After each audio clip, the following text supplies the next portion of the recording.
we turn around this idea that encouragement from the outer beauty begins with that inner soul alignment. We're living in a world where appearance is constantly measured, filtered, enhanced, compared, and sold back to us. The face and body have become a marketplace. The body and face have become an industry. Rather than only critique the culture, we want to ask, how do we begin now? So now in this next segment, we're encouraging you. We're being cheerleaders of this idea of the body and soul, the soul being fragrant from the inside out. So there's two roads to beauty. And we'll consider what the state of the world is right now and to encourage you to get a jump start now on this world and really consider what beauty and soul fragrance do you want to bring into the next life, wherever you're going from here. So get yourself beautiful now. So Miss Kerri, what would you say about this idea of all of the different fragrances, moral fragrance, spiritual fragrance, being socially fragrant, and the concepts of all of those fragrances being lifted up by truth, beauty, and goodness? Well, I had a lot of fun gathering up some fragrances from around the house, and there's also very interesting. There's so many interesting bottles. I mean, they are art farms, truly. Um, this one even says beautiful on it. And some of these have really nice meanings. I even remember buying this, leaving France with whatever I had in my pocket on the plane. I had to have a very special fragrance to take home. And this one is from my grandmother in this very special bottle.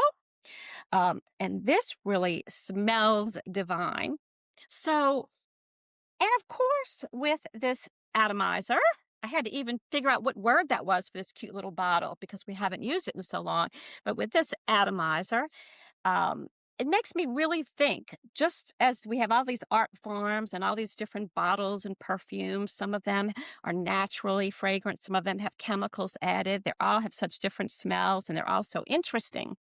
You know, we have so many levels and looks of our soul. If we could look inside and see our souls, they're going to take so many different forms. I believe they're going to be pretty in some regards. I believe they're going to be not so pretty in some regards.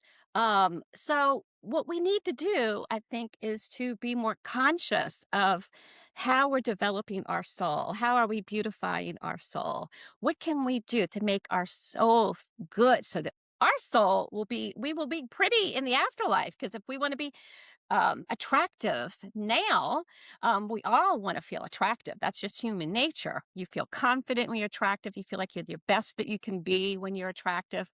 Um, but we want to feel that in the afterlife, wouldn't we? I would think we would. So I think that what we need to figure out, and it could be different for every person, just like, you know, every scent is different for every woman, every man, the cologne that they wear. You know, something someone loves is really going to be almost repulsive to someone else. So just like that being so different, we really have to all figure out, how do we spritz our souls? How are we going to make our soul beautiful for the afterlife? This needs to come to the forefront. I think that, you know, with so many writings and so many quotes and so much research and so many different styles of spiritual books or philosophers, you know, trying to tell us something. And I think that we need to just spend more time thinking about that and figuring out what we can do to beautify our souls. It's going to be different for everyone. It really will. Um, I love that you brought that up. It is so unique to everyone, specifically when we consider our unique mhm. intrinsic value that each of us brings to the evolutionary supreme being. And this idea of, well, as you were talking, I thought of pheromones.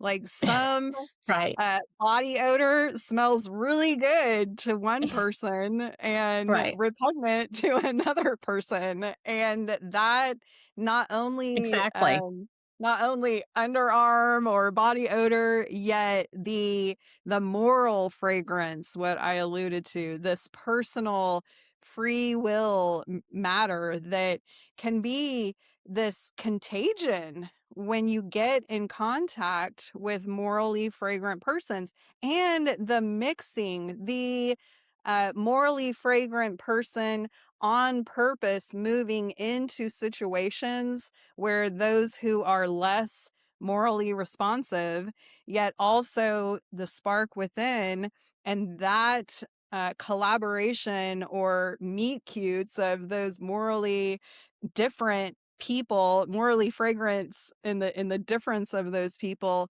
and how they can uplift each other possibly.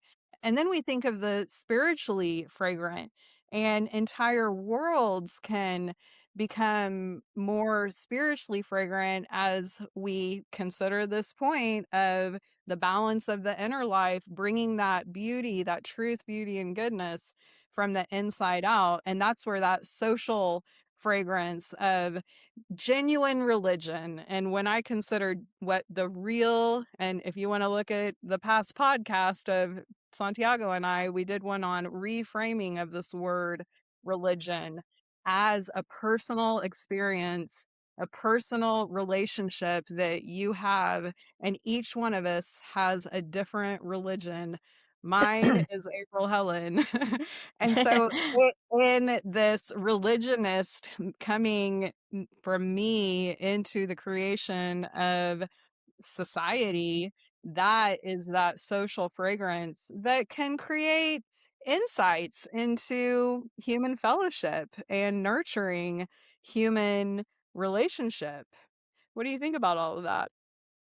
Well, you brought to mind a lot of different phrases that I think are really a lot of fun and catchy and kind of sum up a lot of these conversations that we're bringing up right now. So I'd like to read a few if you don't mind. Okay. Um, okay, well, you've heard me say spritz your soul. Okay, which Spritz your requires a soul. spritzing, a little bit of a spritzing. But what's your soul scent? Yeah. What is your soul scent? That's kind of fun. Fragrance follows formation. So Mm. the outside fragrance is going to follow what you're forming on the inside. Truth is a toner. Truth is a toner. Ah, a truth, a truth toner, a truth Yes, serum. yes. Spirit before sparkle. That's fun. I like that S- one. Yeah, soul before serum. Uh, Soul there before you go. serum. Uh, spiritual Chanel number 7. Oh. That's an idea for someone to create. Perfume your personality. Ooh, I like that. So, perfection is our eternal goal, not our origin. That's just another phrase I think is really something to also think about. Um, so, I think that it would be kind of fun if some of these phrases were sort of put out there further into our, into society, that, like I said, make people really spend as much time and effort on their souls as they spend on their physical looks. Yes. So I think that we're touching on some things. I'm hoping that women, men will catch some of this. Take a listen, take a look, spend a little extra time on themselves, on their souls, and you never know what is going to resonate with someone. It could be a phrase in a song that really makes them think, really makes them pause and stop and listen to the meaning in that song, and it could mean something different to them than what the songwriter even intended. But I think that by doing this podcast, by bringing this topic up, we're hoping that everyone will do their own research and think about it and do some reading and start really some soul searching to make their inner beauty shine. Mm, such deep mic drop words there. And I love all those little phrases that Hmm. Fritz the Soul is probably my favorite so far. I think And then so. I think it's a good one. Yeah, and it could Quite definitely catchy. be catchy and put out. So let's start using it and encouraging people to spritz their souls Absolutely. as we Absolutely. transition to this third segment. On the Divine Within podcast, we share real conversations to help you find a personal connection with God. My goal is to support your faith, growth, and journey toward discovering the divine within yourself. Join us to deepen your faith and spiritual journey.